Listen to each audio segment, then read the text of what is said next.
Hello, everybody in Facebook Live land. We are the Podguyz Podcast, bringing it to you live as we do every Monday, 10:15 Eastern Standard Time. I'm Tony Kaz, followed by Kevin Neary here. The words with the stuff and the things on the board by the place with the colors. The person to my left. He goes by a name. Les Parquet. He does say hi, by the way. He does say hi. Yeah. And you did the Shatner that, right? That was a Shatner? It was. Okay. All right. That was good though. That was good. I got it. Not bad. All right. Today we are joined by a very special guest. She is Chelsey Turpening Coxsey. Hi guys, nice to be here. Thank you for coming on. We appreciate you taking out your time, of course. Now, we're going to get a little bit of who you are, what you're doing. Maybe get in the metaphorical mind, the physical mind of Kevin Neary. Definitely. Okay. All right. We're going to just jump right in. It says here on your Facebook that you are a dream analyst coach and self-discovery mentor, and also the award-winning author. I'm just putting that in there. I think you should win an award. Living life metaphorically, which is a really cool title for a book. I like the title for the book right off the bat, and you should be up this late, because you do dream analysis. So this is a normal hour for you, right? Do you wake up, do you have patience? Did you have to go to school for this? Explain yourself, Chelsey. Normally I'm about in bed at this point, so I can have my dreams. But I'm glad to be here. The series is called Living Life Metaphorically. It's like a series, but I have one out right now. The first book is a journey to waking up, which is just the emotional reflections of a spiritual awakening, bringing in more consciousness to my subconsciousness. So I do a lot of subconscious dives, and I use dreams as the main outlet to do that, since we all dream, and it is very much the subconscious going loose and kind of no boundaries on that one. So I'm a life coach, but I'm a Jungian. I use Carl Jung as my main base point, and I work with the internal family system, which Richard Schwartz came up with, and I take all of that information and bring it to the table with So you're more Jung based than you are a Freud based dream analysis, which really adds into the Jung had a very imaginative way of explaining how he feels dreams work. I am more of a Freud guy, to be honest with you, because Freud had a very logical solution. Since it's your brain, you are everyone in your dreams. You are the director, the producer. And everything must have a meaning. Well, his meaning was Sigmund Freud's idea was because since people have hormones and they run the brain and they can run the emotions and stuff, that all of it has to do with being sex driven. And that's a bit much. I think Freud was very limited, and he was afraid of metaphysics, so he just didn't want to go there at all. And he kept going in loops. Feminism as well, wasn't he? Huh? Wasn't he afraid of feminism as well? I'm not sure. I know that he thought that Carl Jung could predict his death, and he thought he was a bit of a supernatural tad bit, or paranoid of him. I read a lot of their books. So yeah, and Carl Jung's last book before he died, he had talked about their relationship on a personal level, and because Freud was like 20 years older than him, I think it was. So yes, he was very much the old school version. It's kind of like how people have brought in the idea of simulation theory. Have you heard of simulation theory before or no? You talk about like a matrix or something like that. It's similar to that idea. It's almost as if you say to yourself, since we are able to, when lucid in a dream, you are able to control a dream to a degree, right? Yeah. So it's taking that same concept and saying that since somebody out there can create a world or create a computer that can create a world, and we don't really absolutely know if the beings inside of those little worlds, like for instance, like a Pac-Man, are actually conscious.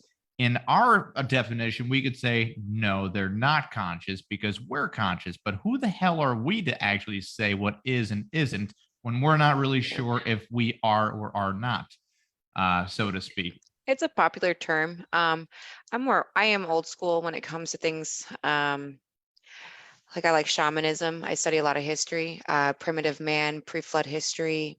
It's my fucking shit. I also love mythology a lot. So it's kind of what ties me into Carl Jung a lot as well with his studies. Um, it's the idea that we've always been soul searching for something bigger than us or connects us to the rest of the universe. So we're not just sitting on this planet all by ourselves, lonely and crap. Yeah, So it does. how do you feel about Wiccanism, as well as very close to shamanism, as far as the not necessarily third man? I'm trying to think of what the exact term for it is. Like the dream state, dream world, still being intertwined with everything, as a whole. Yeah. So I do agree that there is. So like Carl Jung talks about how you have your individual conscious aspects, which is your emotional processing, and it is all you. And then so I love the pineal gland and Rick Strassman studies as well. And it talks about like the pineal gland being like an antenna or like a front door, which you'll see like with schizophrenia studies as well too. So they all kind of come in circle, right? So there's something going on here with the pineal gland. So I always say it's like a front door. So when you go through that front door, you are accessing the mass collective. And Carl Jung talks a lot about the mass collective, and there's current day Jungians who expand on this a lot more than Carl Jung has. Granted, research and just leading into it, right? So you have your individual, mass, you have your individual symbolism, and then you have mass collective symbolism. And also, so I always break dreams down into two categories myself. I call a metaphorical dream your internal family system or your internal emotional aspects of you. Then you tend to also experience dreams that can be metaphysical, which would be the second one. Say like, you're not just dreaming about your dead grandmother. You're actually, in some cases, you would be getting messages from her or like some type of where she's not a part of your consciousness, but you are experiencing her consciousness as an example. And so I like the internal family system because that's all internal, and it's trying to take any aspects of yourself that you may have been in denial about or exiled. And yeah, they can tend to feel disconnected and like it's something that's not you, but it is you. And then when you get into the metaphysical dreams, those ones are kind of like out of your control. You can't consciously control another conscious aspect. And it's not a disconnected part of yourself. It is something outside of yourself. And Carl Jung talks about archetypes, which I see a lot in the dreams, and how they're kind of have like their own spirit or conscious aspects too. So it gets kind of trippy. So I'm a Carl Jung fan. I'm a Rick Strassman fan. He did the DMT spirit molecule study back in the 70s, and the government had shut it down because it was showing Well, the government kind of all started of it that up too. trippy shit. Yeah. So, no, I I'm was very gonna say, how do you feel metaphysical. about DMT and psilocybin and like all those lovely mentally enhancing?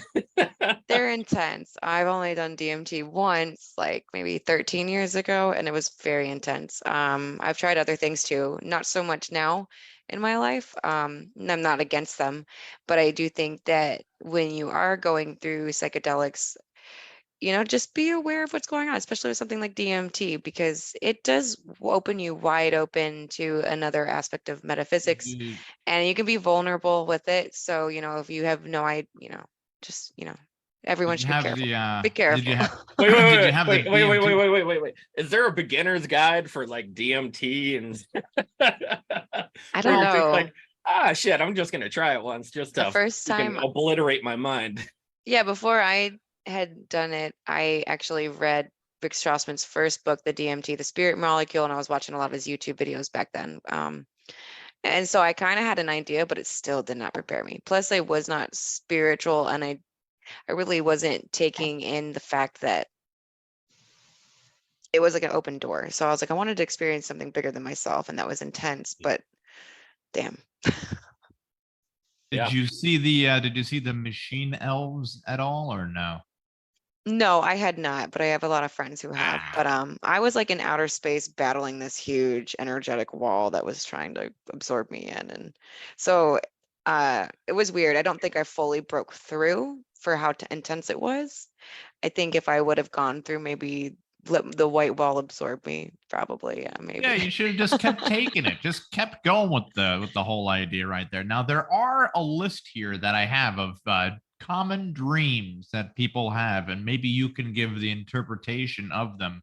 And it's very common that people out there that are watching or listening through Spotify right now might have also had these dreams. And if you are just joining us, this is Chelsey Turpening Coxsey, right? Yes. Depending that. Okay, got it.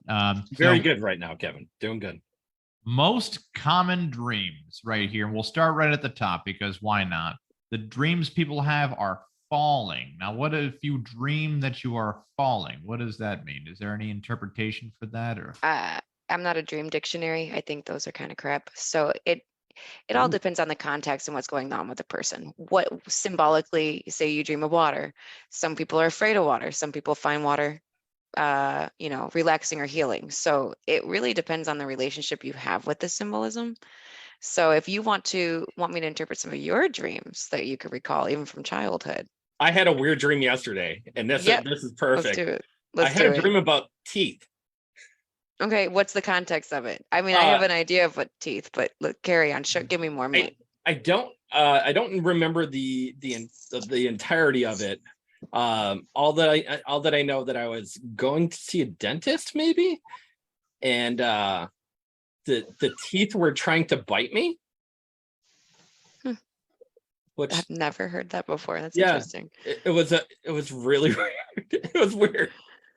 I've heard of teeth falling out, which I normally would be like, maybe that's an anxiety thing a little bit. Yeah. At least for me, when I have teeth dreams, it's anxiety dreams. Teeth biting you. It sounds like something internal is attacking you, but it's an aspect of yourself, probably. Maybe fear-based. I don't know if you're afraid of the dentist or. They do freak me out a little bit. If you have to go to the dentist soon, maybe. If you have an appointment scheduled and you're stressed out over it. That's why I say there takes more context to it, but. No, that's interesting that the teeth were biting you. Yeah. That to me sounds like what I would say is like an internal family system dream or something within yourself is attacking you or maybe a self-sabotaging or eating myself up. Yeah. In layman's terms a little bit. Interesting. Well, Chelsey, we'll ask you about your dream. What was the strangest dream for yourself that you had to really take some analyzation to the idea? Where you said to yourself, you know what, and maybe that's the reason why you got into it is because you wanted to really take a peek into your own psyche. Yeah, so that's kind of how I started out originally was writing my own dream journal. So I always say dreams are like little puzzle pieces that fit a really big picture. So for me, I was having a lot of dreams of like my imbalances because I was dealing with depression really bad for a long time. And like I was realizing that I was very disconnected from myself. So like as I was writing through my dream journal and reading through it, I realized there was a lot of similar patterns where I was seeing like my masculine side show up, which would be like the internal family system, right? Where you psychoanalyze yourself into different aspects and they all appear in the dreams. Just for anyone who doesn't know. And then, so mine was my masculine side kept appearing probably for like a solid year. And it was driving me nuts because I was like, who is this man in my dreams? And it was always different faces. It wasn't like a specific person that was alive. And it took me a long time at that point to realize it was me. And it was this big aha moment. But that wasn't just one dream. That was like a lot of dreams for a year's worth. So actually one thing I personally did at the time was like, I took a hit of acid to really pull it out and to realize what was going on. But I was also having like crazy dreams where like I was having out of body experiences or astral projecting. And I was like kind of experiencing like demons chasing me around. And it was just like tripping me out. And I was like, what is going on here? And then, but one of the most trippiest dreams I've had that took me the longest to figure out, even after I was already into dream analysis, was the one I had shortly after DMT, actually, probably like a month later.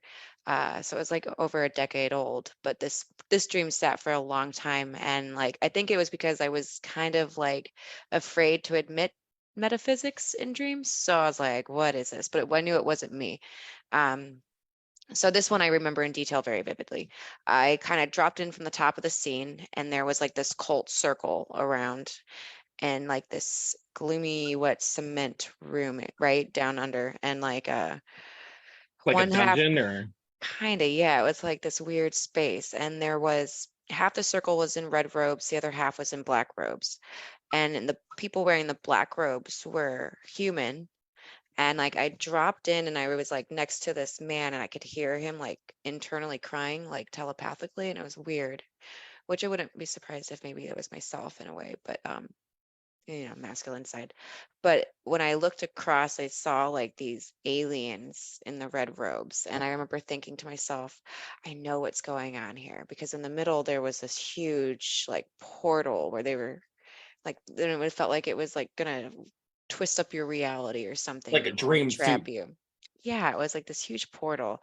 And I remember thinking, I know what's going on here. And as soon as I thought it, the figure across from me looked up, just terribly evil eyes, and it was very angry with me that I had known. And or maybe angry that I was there, because I feel like I was not supposed to be there. I kind of came in from above the scene and dropped in real lucid, and it was weird. But so like then they started pushing all the people into the middle of the portal, and I zoomed out above, and like fight or flight all day. I got out of there. But that was one dream that it's in my book, actually. I don't have it next to me to read or anything, but that one really had me going for a long time, because I felt like it felt like this whole idea of like warping reality, controlling reality, and like the cool thing with symbolism is you can see it on a personal level, but you can also take it to another level like that too. So it's one dream that really had me kind of tripped out for a long time, because it felt very real. And so anyone listening that's familiar with astral projecting, I had felt like now I could say I felt like I really had astral projected to a scene I wasn't supposed to. And I almost got caught. Now, if you are watching, I want you guys to comment below as well. If you have a dream in particular that you would like me to ask Chelsey about, please just write it in the comments. Yeah, more detail the happy to- better. Yeah. Don't give me 3 words. That's hard. I've seen Sparky. He was drawing something up there, and I think that it was his dream, and he's not done finished with it. Now, Chelsey, Sparky, what he does, he is a magnificent artist. He's gone to the best of the best schools, top notch, Ivy League, Dartmouth, and then went over. Yeah, no, he's for. Well, I mean, it's Dartmouth Collegiate Online. Well, still, he was able to do his illustrations, and we've known him for years. And we asked he was here before I was, and here he just started drawing one day to communicate better with everybody, because his communication skills are, well, for lack of better words, shit. They are terrible, just really bad at talking, but he's better at picture drawing. And then we try to analyze the pictures from that point. And you being a dream interpreter, we're going to let you interpret what Sparky's picture actually is and means. He likes to unleash his third eye. Do you have now we are on Zoom right now. Do you have your 4 squares on there, or do you have just 1 square going on? Is that? What do you mean by square? Okay, so in front of me, I can see Tony, myself. Oh, I can see yeah, you, I got can you see all. 4. So there'd be perfect. And they're in the shape of a square. What could I possibly? I've never heard anyone refer to them as squares before. It's like we're the Brady Bunch right now, which was just one of the creepiest TV shows of all time. If you've ever caught on to the idea that no one really knows what happened to Mike Brady's wife, nor did they ever bring it up, like any of the kids. None of the kids brought it up. None of the kids said, like, hey, Dad, I really miss Mom, ever. Like, none of them, even the youngest one. And then none of the daughters ever said, like, hey, Mom, where did Dad ever go? Yeah, they just no broken families, no therapy, like nothing. It was just like, it was like one day Peter came up and he's just like, hey, Dad, I got a question. He's like, oh, fuck, here we go. Go ahead. He's like, so is applesauce a candy? He's like, whoo. All right. He Dodge didn't that ask about one. the murder. Thank God for that. But Sparky, are you done with that picture there? Okay, he's giving me the finger, the one finger right there. He's So touching it up right let's now. jump into a small topic. Metaphysics in general. I mean, it's a small topic. It's a big subject, big topic. Metaphysics. What is Akashic Records? Ooh. So it's just your soul experiences. The idea that the subconsciousness is like a file cabinet, but it doesn't just, you don't just, it's your soul file cabinet, basically. It has anything you've experienced, not just in this life, but it's a reincarnation concept. So do you believe in reincarnation, or do you believe in side-by-side occurrences on different timelines?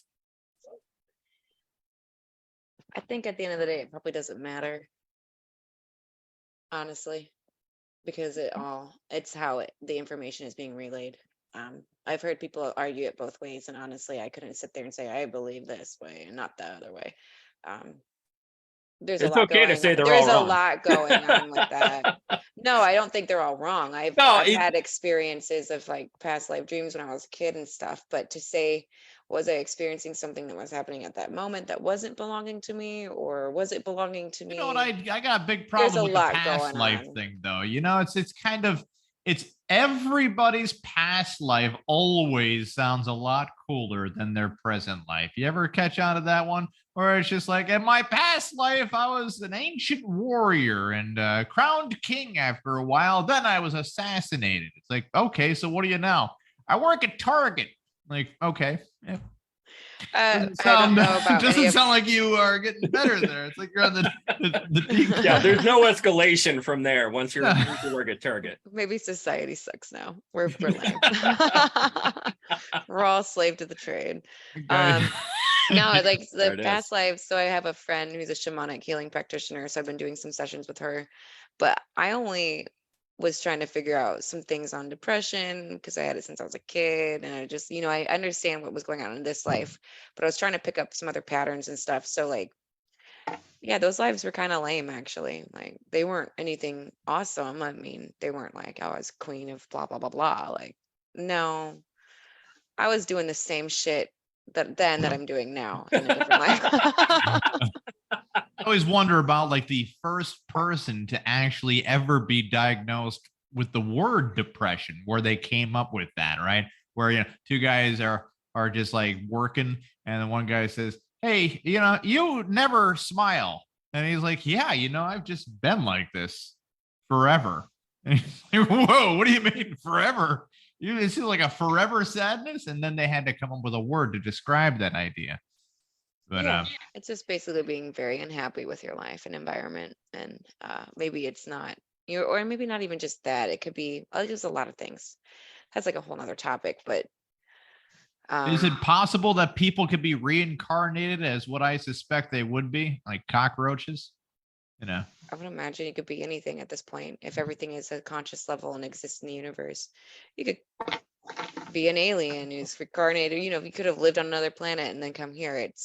Because if we get into the ghost idea, right? Now you stay with me here. If you get into like the ghost idea and you say to yourself, well, stay with me in the conversation. Yeah, mentally, we're here. Well, Tony, I'll bring you in on this one too here, pal. Oh, right? I'm ready. Okay, Jan.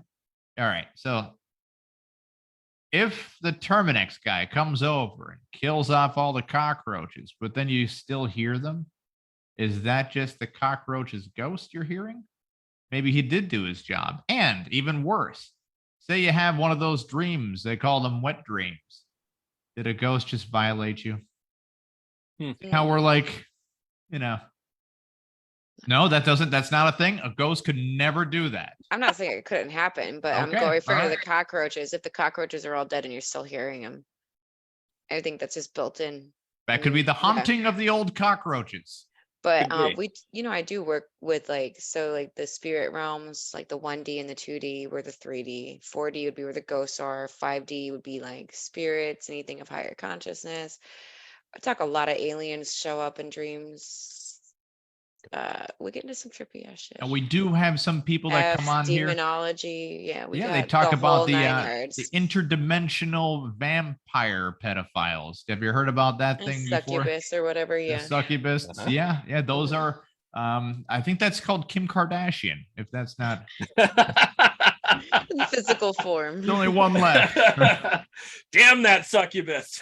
Yeah. That's so funny. Pete Davidson once had color in his skin, and now he's just wait. No, he didn't. No, I never did. No, he didn't. Sparky, what do you got on the big board, buddy? Okay, here we are. There's no interpretation needed. He Hold wrote it on, all let down. me Look get at that closer. artwork right there. I can't zoom in. All right. Walking in the dark with my lightsaber, hearing a voice telling me to trust what I see, but there is nothing except little lights. Ooh. Okay. Wow, Sounds he like is a deep. guide. He is deep right now. I work with guides a lot, and that sounds like a guide. Or of course, a guide could be your own internal guide, but we also experience other guides too. I work with mine a lot. We do Now, I trippy shit. know even in Native American history, of course, animal guides were the major forte, especially for DMT, along with many other opioids, as well as peyote, a huge number of psychogenics and hallucinogenics and stuff like that, as far as ancient Native American history. So do you think that they in particular, and not necessarily even from your own acknowledgement and own experience and stuff like that, do you think they're on the not necessarily on the right path, but on the path of seeing animal guides? Do you think that there are such a thing, even Oh in yeah. general? Is there There's such a all thing? kinds of stuff. Yeah. It's a huge category. Metaphysics is. Yeah, There's a lot going on. It would be like we're going to discuss walking it. out of your We're house here right and now. I like experiencing the how world. Tony said small subject metaphysics. Tony, So- think smaller. All right, fine. We're going to dabble in it Quantum just a little mechanics, bit. We'll just talk about that for 5 minutes. Brief brush over. It shouldn't take long, right? So going with dreams, I'll share a personal experience, something I started experiencing this past year, especially earlier in the year, not so much now. Now it evolved a little different. So I had my guides. While I was sleeping, they were putting their hands over my eyes and they were telling me I had to learn to use my third eye. And they did that for like 2 months on and off a lot. And like I could hear them telling me, you have to use your third eye. And they were kind of being bossy about it. But like after a while, they stopped helping me use it because I realized that I could see while my eyelids were closed, and I would just be staring at my room in the middle of the night while I'm sleeping. And I still have these experiences. So now I put in a digital alarm clock next to my bed so I can test out the time and if I'm actually just remembering what my room looks like, right? Because we all know what our room looks like, or am I actually seeing my room? So it's the idea of sleeping with your eyes or seeing with your eyes closed. I started practicing that more during the day, but it was a random one. Also have dreams where I'm in a library a lot, or my own library, and I will be reading books that I have that I've never read yet. And then I try to go back and see if I actually gathered any information while sleeping. But when you're working with your guides and you're actually aware that you have guides and you can be lucid or experience with it with intention, yeah, you get a lot of trippy shit going on. That's why I say I don't believe in Freud. He was in denial. Oh yeah, he was He totally never old tried. school. The way that Sigmund Freud figured out if cocaine was addictive is he did cocaine and he got addicted to it.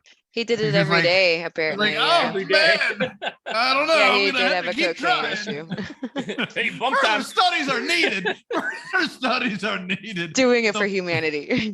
There is this one story that Tony I did not posted. about her experience.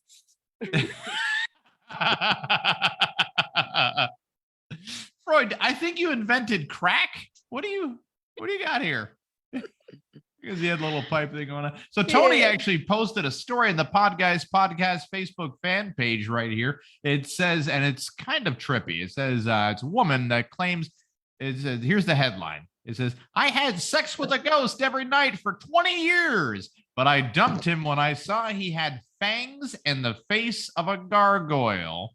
That's just this. She made claims on a TV show, which broadcasts on state-owned channel, that Paulina claimed that she had always initiated it and that she ended up falling in love with the charismatic Spectrum, even enjoying a 20-year-long passionate relationship, passionate fling with him. She told viewers, one day I was lying down when I felt a hand move from my feet to my chest. It was strange. I was scared. Chelsey, any validity to this, or does this just sound like a nutbag? Nah, I mean, the way she's saying it all sounds crazy, but the whole gargoyle thing with demonology and stuff, comes up a lot. It sounds like it was a succubus, demonic energy. I work with a lot with demonology because of dreams now. It's kind of forced me to a little bit. Yeah, there's a lot going on there. And I don't know. Maybe she was a little crazy too. I'm well, it gets a little bit more descriptive. We're not going to get. We don't she need gets to a little go more there. descriptive. Yeah, she does. She says, from that moment on, he started coming to me like a spirit to have sex with me. Paula considered herself a loving partner to her ghostly lover for 20 years until she eventually saw his face. She explained he was a very big man, but the day I caught a glimpse of him, he had fangs and the face of a gargoyle. Now, sounds like Paula here is a little shallow for a person having a 20-year relationship with a ghost. Now she finally sees what he looks like, and she's like, I'm done. It's I not can't a do ghost. this anymore. Yeah, it wasn't a ghost. People need to be careful. And she probably did have mental health issues because the thing is that does manifest physically and metaphysically. So it doesn't necessarily happen to healthy people like that. Yeah, now, because we've talked to many of spiritualists, psychics. We've had quite a few different people on the show in general. Now, from all the psychics and spiritualists that we've had on the show, they all have one thing in common where they're talking to a spirit guide, of course. And the spirit guide shares information in some sort of way, but not always the same way. Yeah. And they're not always in what you would consider a human form.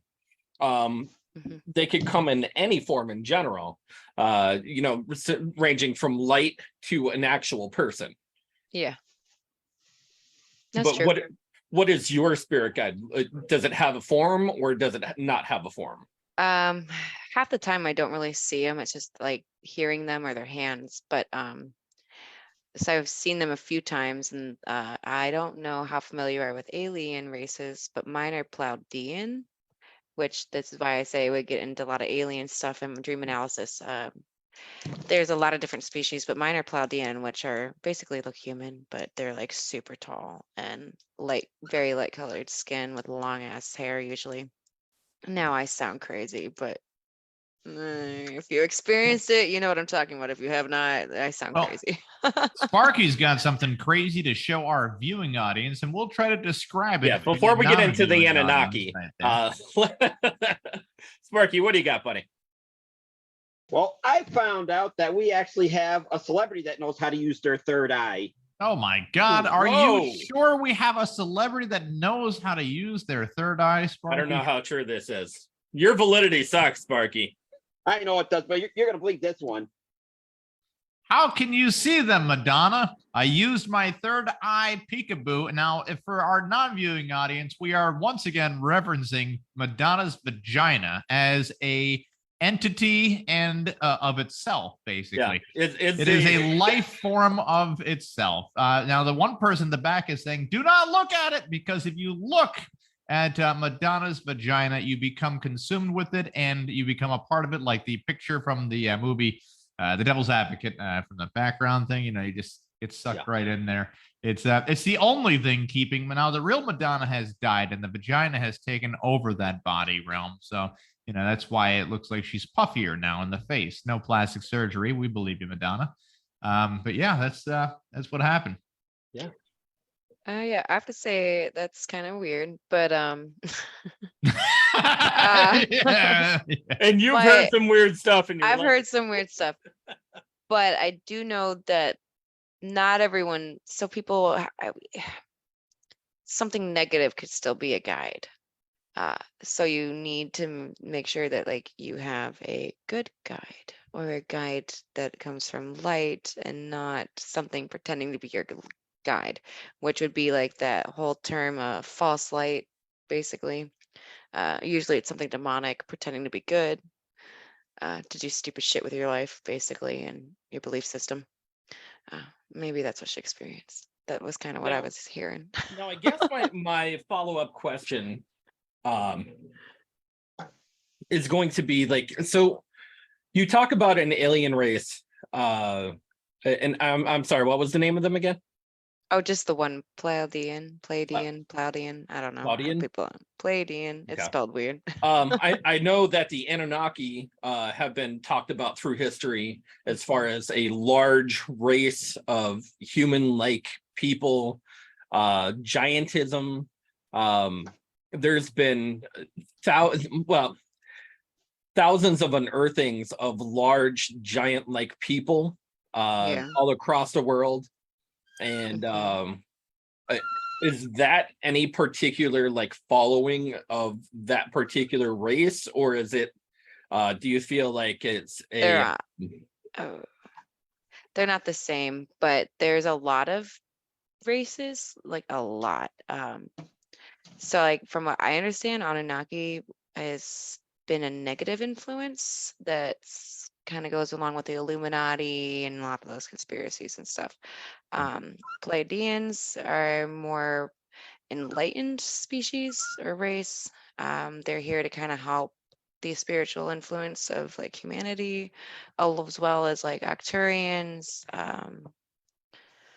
Tegians. We've had them all show up in like not just my dreams, like my clients, and these are people who like have no idea. They've never seen this stuff on the internet. They don't even know, and like as soon as it pops up in their dreams, I'm like, holy shit, what the fuck?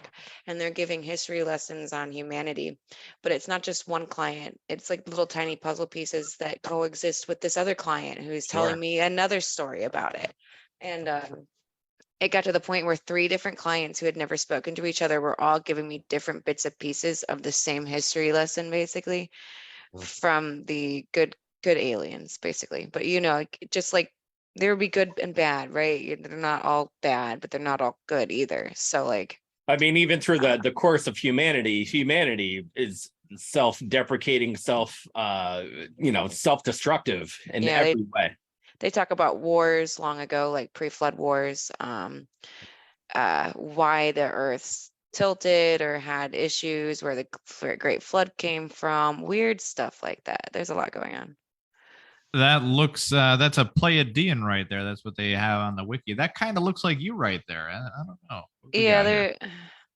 They look quite normal, really. Pleiadians convey themselves as generally being peaceful and to be concerned with the welfare of Earth.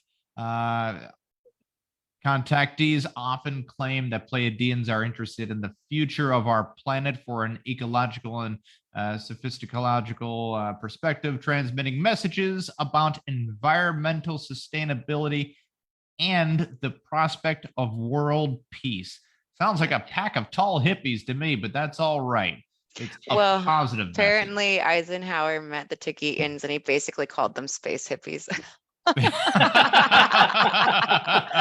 I said, well, that's funny because you're not far off on that. But no, it's the idea that our planet doesn't just affect us. It affects the entire system of the star system. So like when we're fucking up our planet, it's going to have a wave effect in the solar system. And yeah, that concerns a lot of people or a lot of races. Yeah, so go ahead, Tony. Okay. especially with all the news that's been coming out lately. Timetables, different things happening, especially with NASA, the government unleashing information, trying to do a lot of things in a timetable that's very acceptable for people to kind of ingest. Yeah. It's a lot of information, and it's a lot of man, I'm trying to think of even a word for it, because even as humankind, humans don't like other humans in general. And it should be more of a human should love another human thing. Yeah. But we're all in it for ourselves. So in general, what was a thing that clicked for you? Because even when we've talked to a lot of these psychics, a lot of spiritual leaders, the spiritual healers, stuff like that, they always talk of a moment that clicked. It was just like this, where all of a sudden it was a thing that just appeared in front of you. It was a thing that tried to talk to you. It was a thing that tried to lead you to a direction in order to, to get where you were. Is there that type of moment for you that happened? Yeah, but I didn't know exactly how to logically allow it to exist in my reality for a Just the couple whole years later. processing. Yeah, it was just funny. So I had a ex-boyfriend who died. And 2 weeks after he died, I was at a trade show in Las Vegas, and I had just set up my booth and stuff. I was in the smoking industry for a long time. And so I was going outside to smoke a cigarette, but I forgot to grab a lighter, which is funny because there's lighters everywhere. So I was outside and I was like, okay, there's a bunch of people out there smoking. But instead of walking up to the crowds of people, I kind of just wanted to be alone because I was still kind of emotional or upset, and just whatever. Well, I looked over at one of the semis and I saw my ex-boyfriend, who's dead, standing over there in like these hiking clothes. Like, he wasn't dressed like himself, but it was him, because like he's there's no one else that could look like him. It's him. And but he was like kind of glowing, or at least to me, I felt like he was glowing, but it was like he had been flesh. He didn't even look like a ghost or anything. It just like he was physically standing right there in front of me. And I walked up to him. I asked him if he had a lighter I could borrow him. And I just sat there and stared at him. He did not say one freaking word. He just smiled. And I was like, you look like someone I knew really well. It died 2 weeks ago, and I couldn't help but be drawn to you, and not calling it as I saw it, but was like, you look like someone I know who died 2 weeks ago. And it was crazy. So do you feel like that was the mental switch that pushed you into that direction, where Well, it was took like a not minute. necessarily a mental snapping, but I'm sure it was a mental synapse that fired, where it was Yeah. like, holy crap, he passed away. This is like my moment. Yeah. Like, I talked to him for a minute, turned around later after I walked away, turned around, he was gone. And then I stalked the trade show to see if I saw anyone that looked like him. And I was like, someone, maybe I'm crazy and I just wanted it to be like him, you know what I mean? Yeah. But it didn't click right away because I was still struggling and I wasn't like spiritually awakened yet. So I was like, nah. And then it's funny because when I work with dream analysis, especially with the metaphysics, I tend to work with egos a lot, because the logical system and the analytical parts of us really want to understand it. And if it doesn't, we're like, no, that can't be, we'll argue it till like our face turns blue. So like I felt like it was a gift and it made me excited, but at the same time, like I always spoke with him after that, but like it didn't hit home until I started doing my own dream analysis, and then I realized there was a lot going on. So did he ever reappear after that? Yeah, he does. On several occasions? Not like that. Like, Oh, okay. No, that'd be cool. I don't know. I feel like maybe he was breaking rules when he did that. I don't know. But no, You think I've had there's a rules lot of of the metaphysical world? I don't know. I always try to put rules to things, like, with my conscious and ego, like there's a reason why I sometimes can't there's really not. jump in the air and fly. So there is a physical toll for me to not be able to do that. Sparky's got something to flip around there. I'm awful curious about because he'll draw, Chelsey, he'll draw what you're talking about for the most part. All right, what you got? I was actually Just think, talking your about dreams are going to be Sparky's reality. I was trying to get into our favorite alien story that we were talking about last week when you guys were talking about aliens. Meanwhile in Mexico, here we have the alien mummy. Oh my God, that was crazy. Did you see the alien mummy? I saw that. Yeah, it turned out to be cake. Nuh-uh. Yeah. I know, exactly. Shut up. Yeah, it was cake. No, somebody actually, a cake decorator actually made a cake of it to just look like that, and funny. So they were just like, it's cake the whole time, and It was people were freaking out. Dude, that was impressive for a government to do that.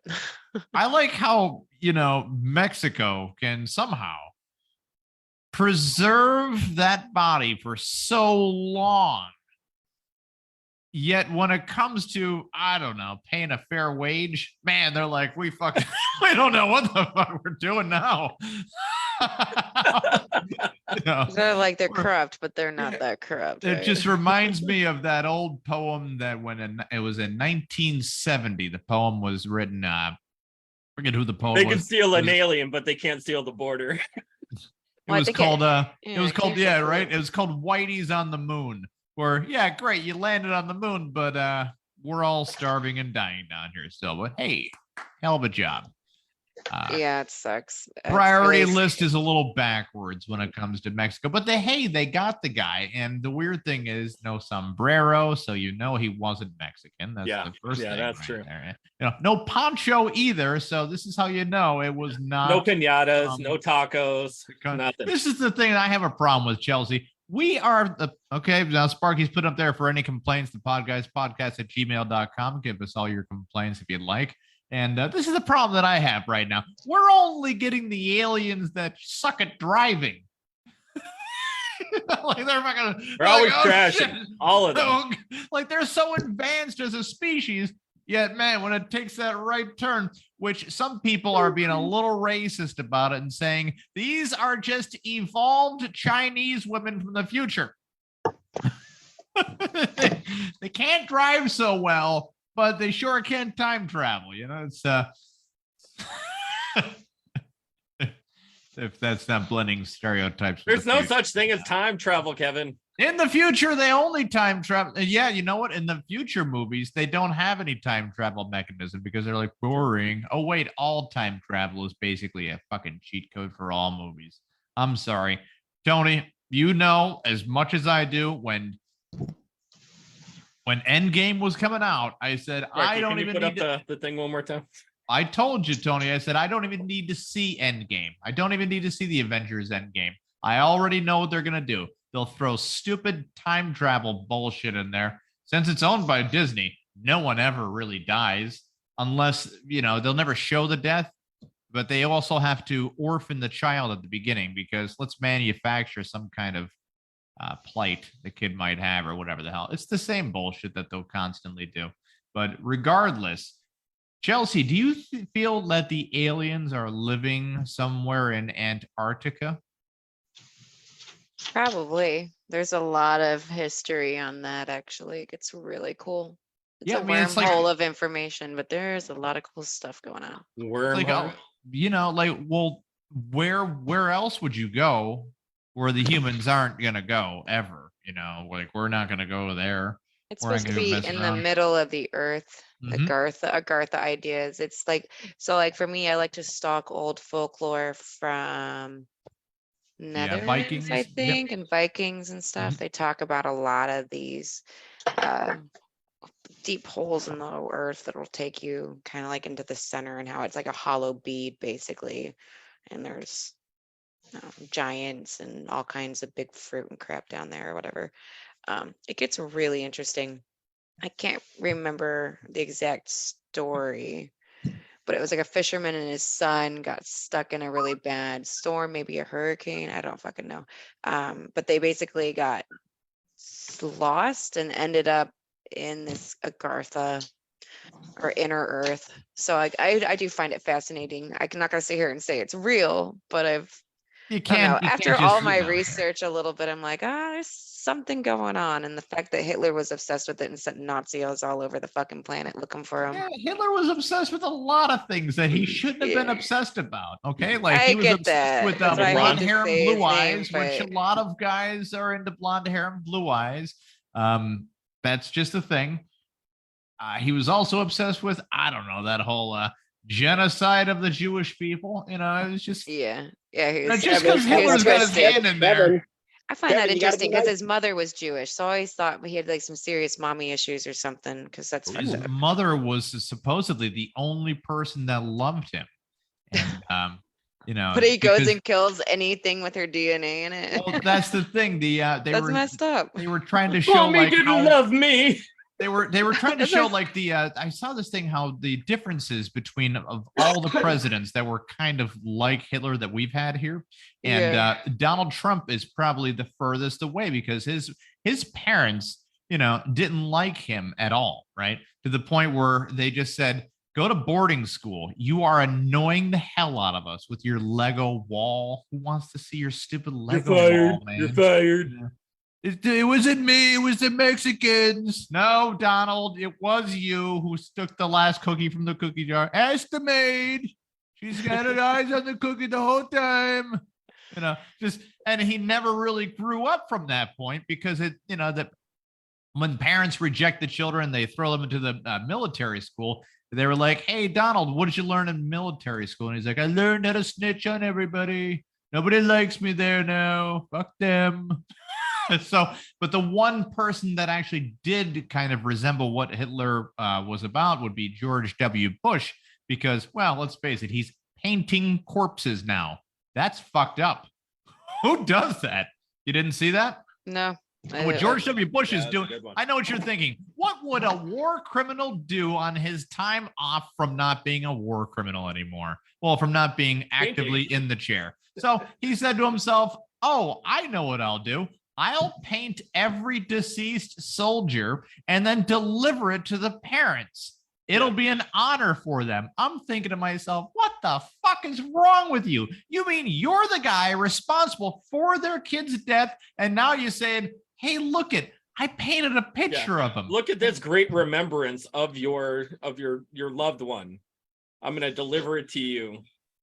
Yeah, and the parents, they always have this look did on their not face like, are we know being that. fucking pranked right now? This is ridiculous. Sparky, flip that around. But before I flip it around, I'm going to give you a fun fact for the day, though. Yeah. Oh God. Just remember, Hitler was nominated for the Nobel Peace Prize. Okay. Just remember that. Fucked up. I am remembering it. Yep. Anyway, speaking of your favorite guy, I actually drew a picture By of the him. way, Chelsey, are you regretting coming on this show yet? You will be now. Bring me all the aliens you can. Work at my golf course, or you can go back home to Uranus. Now, we don't really want to name the stick figures yet, but the one has a big red hat on. Must and be he's- Trump.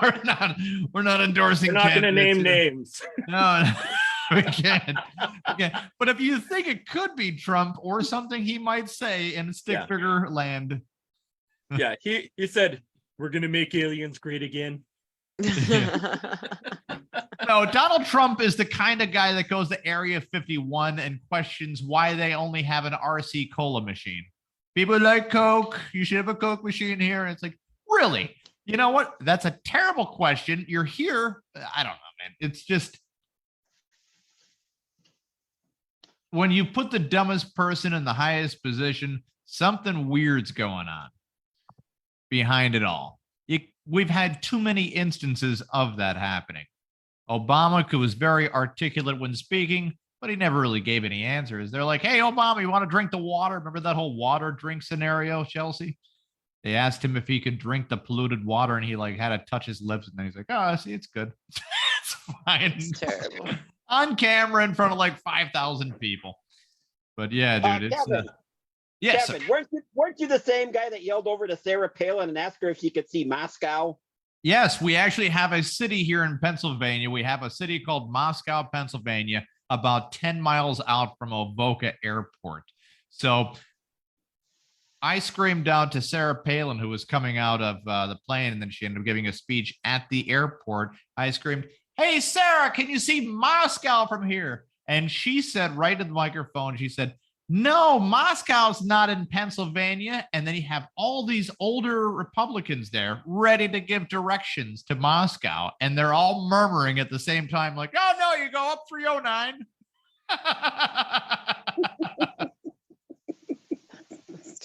Now, Chelsey, how much truth is actually coming out of the news nowadays, especially with whistleblowers, because that's their favorite catchword nowadays, especially about UAPs, UFOs, just any type of phenomenon in general that people can't wrap their head around? I don't watch the news. I avoid it. I don't keep up with politics anymore. I think the whole thing is a charade. There's one person I could suggest, Stephen Greer. He's on the Gaia channel, and I like listening to him. He'll be like one of the only whistleblowers I listen to. But it's because I don't know, he's kind of got his own lane of information and stuff. And like everything that he says aligns with what I know to be true.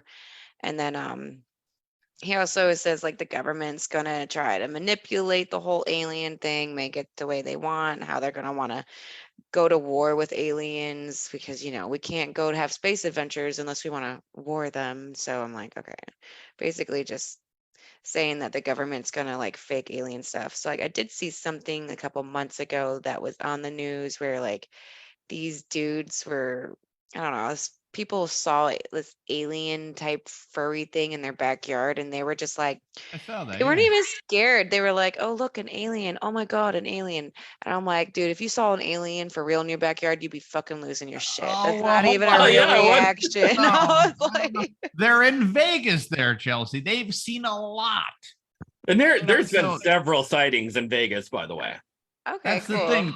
They could be on a drug that they could be like, "Oh, look, there's an alien now too." Well, from what I understand, the aliens that are coming from like higher consciousness or like on a spiritual lane they're not going to like be scaring people, and they're not making themselves known.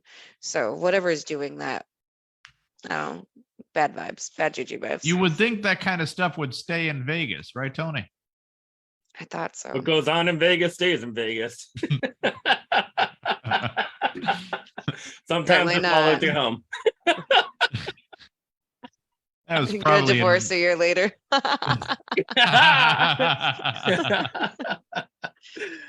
Well, Stephen Greer is the world's leading authority on the subject of UFO and UAPs, advanced energy and propulsion systems. Of course, he has an extensive archive of compelling evidence. If you want to check him out, look him up on any of your, you can even Google his name, Greer, Mr. Greer. Well, you know whose name you should also Google? Chelsey Turpening Coxsey. Did I get that? Yeah. Got that all down right there. Maybe you want to Google her, buy a book here and there, become more informed about your own dreams and even her award-winning book, Living Life Metaphorically.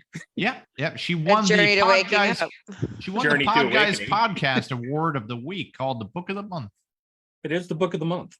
Specifically in that category of dreams. It's very it's like the Sundance Film Festival. It is number one. It's number one ranked on the Podguyz Podcast right now. Yeah, best reseller list. It is. Yeah. Nice. I got some of my dreams in there too. So if you want to psychoanalyze me, anybody, good luck. Go for it. Call me. Take a number. I don't interpret them. I keep it out for fun. Now, Chelsey, you also do podcasting as well. And you could be found on Spotify or iHeartRadio, iTunes, something like that. It's not my podcast channel. It's not on Dream Analysis. It's Wednesday nights. We were doing them as lives with 4 other women. It's a journey to self.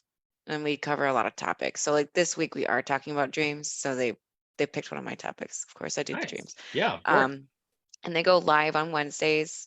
If you follow me on Facebook, my Facebook page is open, just Chelsey Turpening Coxsey. I usually try to share the link on there. It starts at 8:30 p.m. Eastern time. We are trying to turn that into a podcast, but I'm not the leader on this, so I just ride the wave and let everyone else do the work. Don't be a psychological follower. Well, there was some big news there, Tony. Oh, wait, are we getting into news or are we wrapping this up? Well, just one story. I just wanted so that way everybody can sleep soundly tonight, knowing that authorities in Las Vegas, while we're in Vegas, have caught the killer of Tupac Shakur. Whoa. 4 days ago. Yeah, they got the guy. I thought he was still alive. Tupac is. I thought I saw a video or some shit where there's this guy in another country who looks just like him and the same age, and they're like, he's alive. Michael Jackson too. Michael Jackson. Yeah, dude, there's some weird conspiracies out there. Yeah, the police are saying that Dwayne Keefe Davis was on the ground and site commander who ordered the death of Shakur, and they've been working on the case. So if everybody thinks that the cops or the FBI or anybody else has actually done this besides Keefe Davis, Keffe, Keefe Davis, that's his street name, I guess. Not where he lives, but his name as a rapper, I guess, or something like that. But yeah, they arrested him and charged him with the death, and he did admit the whole thing. So that's case closed on that one right there. Everybody can sleep soundly knowing that Tupac Shakur's killer, Keefe Davis, is. I don't know. He's got to be alive because I've seen him in hologram form. Yeah, hologram form people, they can vote, they can do things. That's true. That's true. If Tupac is somewhere, Tupac is a fucking force ghost of rappers. That's what happens to them. They just turn into force ghosts. Him. Did you see that they're trying to get Diddy? They're trying to arrest Diddy for the death of Biggie. Oh, I thought they were going to arrest him for copyright infringement of everything he's ever done. Like, plagiarism. Yeah. Like, dude. So they think that Diddy did it? Yeah. Because the first time cousin thinks Diddy did everybody. Did Tupac, did Biggie, because who profited the most off of both their deaths? He did. Diddy did. Yeah. Well, somebody's going to profit somewhere, no matter what. That doesn't automatically bring like that to be the guilty party, no matter what. It's just, So there were those. What's that? The big question is did he do it? Probably not. Chelsey, we'll have to consult our crystals for chakra. Well, listen, even if the police came Can he do it? Even if the police, even if the police came for Diddy, he would just start stealing their songs, like every breath you take. Yeah. Every podcast we wrap up. Yeah, we're wrapping it. Hold on, Tony. Before we wrap up, dear Lord, go for it, please. He's got it. Just one quick little thing. I got a T-shirt idea. Oh, I got it. Wait, is this for Chelsey or is that It's for Chelsey. There you go, Chelsey. It didn't take me long to figure this out, but more or less, here's the basis for the idea for a T-shirt. You see, because if you take her name and you put the line underneath her initials, CTC.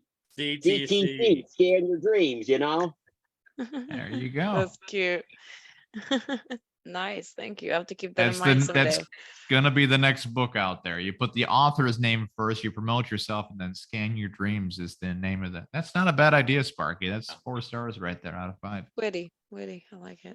I do get 10% because I just copyrighted it. You should have a QR code. There you go. He just copyrighted it by announcing the words. So you'll make a QR code, you'll put it on top of the cover, and then the QR code will actually take you to your website as well. The website that says 404 error. Yeah, 404 error. There's the date, October 2nd, 2023. There you go. See, look at that. He put the date down. So, Chelsey, if anyone was going to get in touch with you, how would they do it, sweetie? My website, ChelseyTurpeningCoxsey.com. I'm not going to spell it out, but it rolls right off the tongue. Yeah. Yeah. Well, I've been using it a while. Hey, Kevin, we got to buy ctcscan.com now on the domains. I went for a bunch of we're not going to domain go names. with we're not going to roll into that whole situation. No. Sparky, if you were going to find us, where would you find us, sir? Well, you actually find us on every single major streaming platform, including YouTube, iHeartRadio, Spotify, Spreaker, Deezer, Castbox, Pocket Cast, the Google Video. You can find us on Facebook Live Video. You could buy our merchandise, like the nifty swag hanging up back there. Yeah, you can find that merchbooth.com. merchandise at merchbooth.com. Just go to merchbooth.com, click under the categories of the podcast category, scroll on down to the Podguyz Podcast to find your favorite long sleeve, short sleeve, hoodies, zip up, throw over, throw pillows, socks, thongs, boxers. Yeah, you want to bash, buddy? You can go to www.merchbooth.com. All of the things. And, you know, they are unreasonably priced because we need money. Okay. Yeah. Where you say to yourself, $30 for a t-shirt. You're out of your minds. Yes, we are. Pay us anyways. True. Chelsey, thank you very much for taking the time out of your illustrious schedule to come and join us, of course. Guys, we're the Podguyz Podcast. Every Monday, 10:15 Eastern Standard Time. I'm Tony Cass. Kevin Neary. Of course, the ever-loving Picasso. Let's fuck it. Yeah. The man's a wizard. Thanks, you guys, for watching. Make sure you share, like below. Go see Chelsey. Talk to her. Text her. No creepers, though. No creepers. Buy the book. No creeps. Yeah, no creepers. Oh, Have a good I'm night, out. guys.